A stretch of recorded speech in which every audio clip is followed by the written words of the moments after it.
Casting out demons was one of the primary signs of the ministry of Jesus, and it's been a growing ministry in the modern church in recent years. Here now with a look at this important spiritual phenomenon is Billy Hallowell of faithwire.com. So is there some skepticism in the modern world about the idea that demons are real or could actually inhabit people?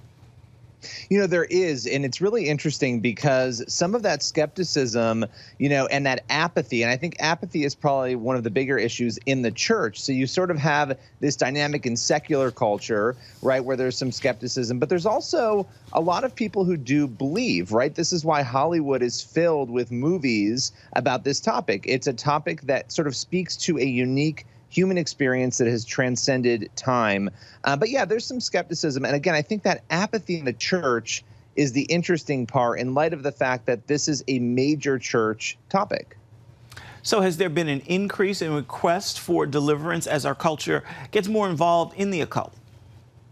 Absolutely. That's one of the really interesting things about this. As culture in America moves away from faith, moves away from Christianity, there has been a massive surge all the way from the Catholic Church down to, Protestant churches, down to non-denominational. Everybody that I've talked to about this, and, I've talked to a fair number of people about it, they report that there is a massive increase in the percentage of people and the number of people who are saying that they need this help. Now, whether or not they actually need it, they believe they need it, and that is on the increase, which is really intriguing, again, as we move away from faith culturally, seeing that surge happen at the same time.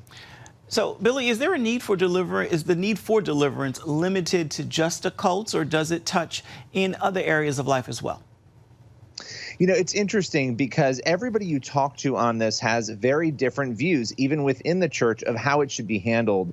There are people who will talk about, let's say drug use, for instance, that drug abuse, consistent drug abuse, or other sins that are frequent would require deliverance, that there are people even within the church who might require deliverance. And I think there's a little bit of confusion even about the terminology, right? Because Hollywood shows us in movies, and of course these are not theologically correct movies, but they show us exorcism, right? And we hear that word exorcism a lot. And so for a lot of people in this realm who are working and dealing with it, terms like deliverance and exorcism actually are relatively interchangeable.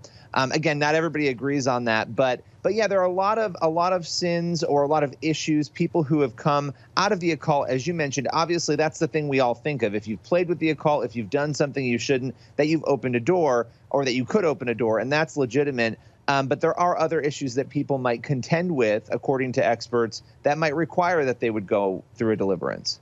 What do deliverance ministers say about those who believe that believers can't have demonic influences?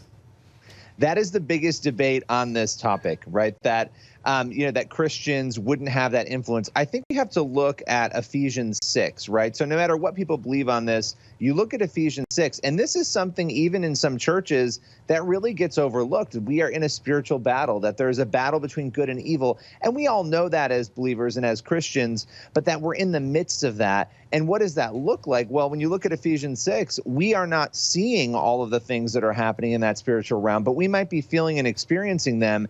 And if everybody is embroiled in this war, right, this war that's going on between good and evil, but they're not acknowledging that they're in it, well, it becomes really hard to win a battle or a war that you're not acknowledging that you're in. And so we have to look there at Ephesians 6. As far as, believers, that's the big debate. Can believers be impacted? But it seems from Ephesians 6, and I'm not talking about possession here, but for sure Scripture tells us that the enemy will try to trip us up, that we will have that influence of the enemy in our lives trying to do that.